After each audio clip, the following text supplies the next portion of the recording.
Green Arrow tome 2, la guerre des Outsiders, édité par Urban Comics dans la collection DC Renaissance, est disponible en librairie, comic shop et sur internet depuis le 31 octobre 2014.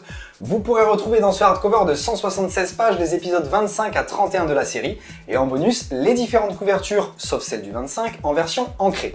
C'est toujours Jeff Lemire en charge de l'écriture, accompagné par Andrea Sorrentino au dessin. Seul le backup de Green Arrow 25 est lui dessiné par Dennis Cowan. Côté scénario, après l'épisode 25 tie-in à Zéro Hier qui sert de transition et dans lequel on retrouve Oliver Queen fraîchement rentré de l'île qui se rend à Gotham City, on a droit à la suite des événements racontés dans le tome précédent.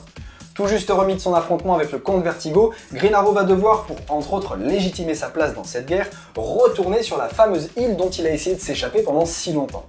Jeff Lemire maîtrise son histoire et c'est encore une fois très bon.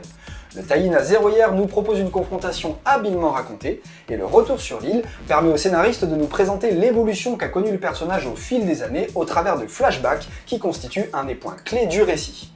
J'ai trouvé les dialogues très bien écrits, les événements s'enchaînent à un rythme effréné, et plus on avance dans le volume et donc dans cette guerre des Outsiders, plus tout ce qui a été mis en place dans le premier tome prend son sens et trouve une explication.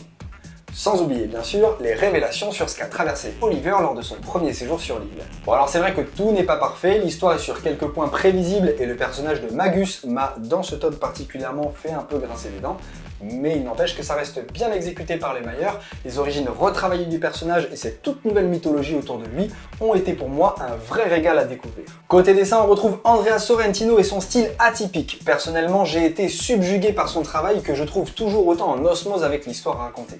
On retrouve ces mises en avant de détails, ce découpage si original qui vous plonge complètement dans le récit, et bien que le trait ne soit pas ultra détaillé, le résultat est pourtant expressif, dynamique, avec un jeu d'ombre et de lumière sublime. Je trouve que c'est une vraie expérience visuelle, qui vient en tout cas donner au titre cet aspect à part qu'on retrouve que dans très peu de comics. Bien sûr c'est subjectif, et je pense que vous l'aurez compris, j'ai été conquis. Au niveau des couleurs, le travail de Marcelo Maiolo est là aussi réussi, avec une nouvelle fois certaines planches ou cases en deux tons pour marquer et faire ressortir, une palette de couleurs plus lumineuse pour les passages sur l'île, qui vient contraster avec le restant du récit plus sombre. Pour conclure, selon moi, avec ce Green Arrow tome 2, la guerre des Outsiders, le duo Lemire-Sorrentino vient frapper un grand coup en développant brillamment cette nouvelle mythologie autour du personnage.